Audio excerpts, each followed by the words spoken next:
officially signed. All right, let's see. Brandon from North Carolina wants to know, is the song The Last Night written for Corey? No, it is not. I'm not suicidal. I know I'm dark and mysterious, but...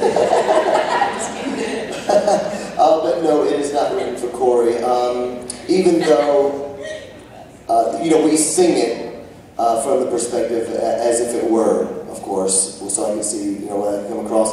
But no, it was not written for Corey. And I would not even say it was written for an actual person. It's more written for like a multitude of people that I met, all with the same story, and all have been girls as well. Awesome. Okay, this next question is from Caleb out of Chesterfield, Virginia. And Caleb wants to know if any of you guys ever get nervous on stage. Definitely. And Caleb wants your number, but we'll skip that. Oh, yeah, I'm married. So, I am prettier than this man. That's from Braveheart. I love that movie. Anyway, I don't get nervous to play, but I get nervous that technical things are going to happen wrong. Like, my tiny wife will stand in the wrong place when fire goes off. And it'll just burn her down, because she's so small. Like a little marshmallow. I get nervous about things like that. Things where you could die on stage, especially when there's not media present. So you just, because if you die, you'd like some media present to... That was a joke. I'm not funny. It's just a point.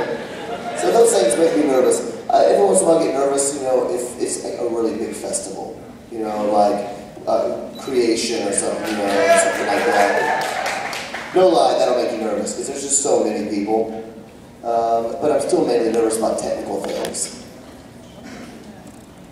All right, now, this question comes from Hannah in Virginia, but about 100 other people in this room want to know as well, when is your next album coming out? Well, I don't know. That's not the answer people were looking for, but we are writing for a new record currently, and we are recording demos for that album, and we've got about half of the demos recorded. And my plan is to record a record in April. So if everything works out perfectly, it could be September. But it could be, November. That works. 2014. Let's hope not that long. Yeah, definitely not. Thanks for asking. Cool. Next question comes from Mary in Virginia, and this kind of goes back a bit, but Mary wants to know how you guys actually came up with the original band name Skillet. This is the dumbest story you will ever hear from a band on their name, and I'm going to give it to you. Because there's nothing, you're going to be like, oh. Just like that. When we first got together, Skillet was a side project of several different bands in the town I'm from Memphis. And it was actually my pastor who at the time had said, hey John, you should start a side project with this other guitar player from one of these other bands. I think you'd work good together, and it'd be cool. It'd be like taking all these different ingredients from different bands and throwing it in a big skillet. And then you could call it Skillet. That's true. Yeah, it's terrible. Terrible name. I figure it's one of the worst rock band names I have heard. But it rhymes with kill it, which makes me real happy. So, gonna kill it with Skillet tonight. You know what I'm saying? That's the one redeeming factor of the name. Now, Nathan from Tennessee has a question for Jen. Because there's not many girl drummers around, they want to know, how old were you when you started playing? I was about 13 when I started playing drums. And then, obviously, like, because boys always think girls are going to suck, I quit several times. I was like, I do suck, it's true. I just turned 18, so I feel very lucky to be here. And she doesn't stink, she's awesome. If you do the math, that means she was only playing for about 3 years before she got in Skillet, so she's pretty dang talented, no matter what she says about herself. Now, Jaden Berger, I'm assuming that's his last name, from Virginia, wants to know from each of you guys what your favorite movie is.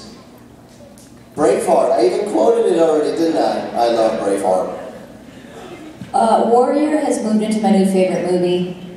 It's bumped Have you ever Braveheart seen to number Warrior? 2. The movie was awesome. Series. It came out last year. This year. This year. We're still in. We're still We are, 2011. 2011. Okay, Jen's turn. I know it's super embarrassing and absolutely not rock band, but I love Kung Fu Panda, and I don't even care.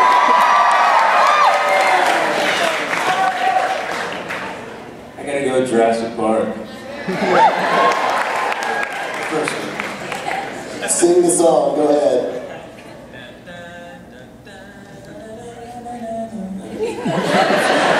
He's always playing the Jurassic Park thing on his guitar at sound check. And we're like, oh man, here we go. He likes dinosaurs.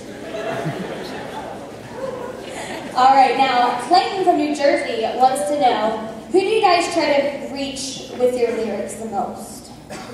Besides them. Humans. Who we try to reach most? I don't think there's anybody that I would say I don't think there's anybody in particular we're trying to reach. I will say there was a shift with Skillet that probably happened years ago before all of these people were born. We're not actually that old. No, I'm 22. Anyhow,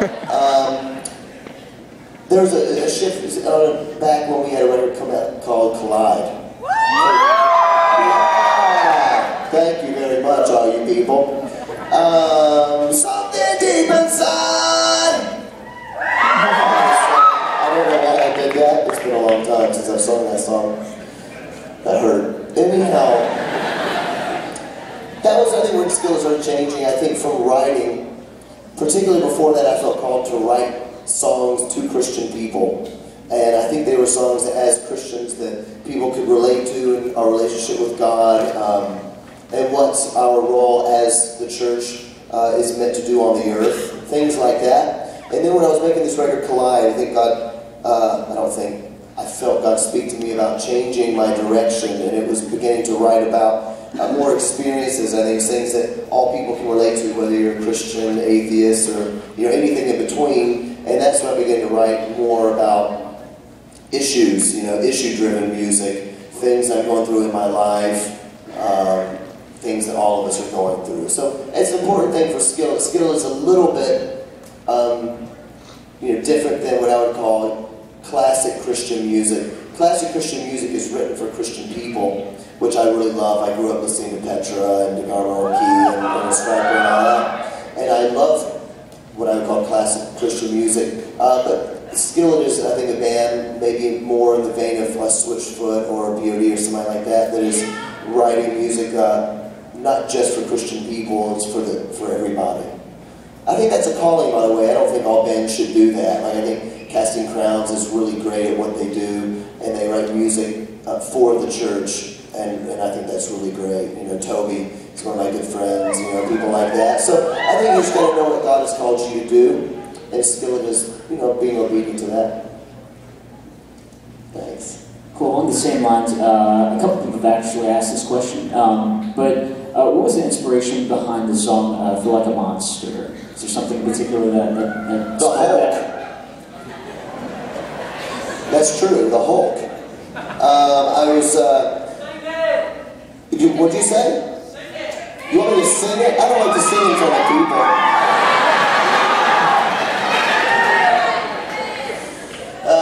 Feel like a monster. That's for you naughty rocker. Anyway, I love comic books.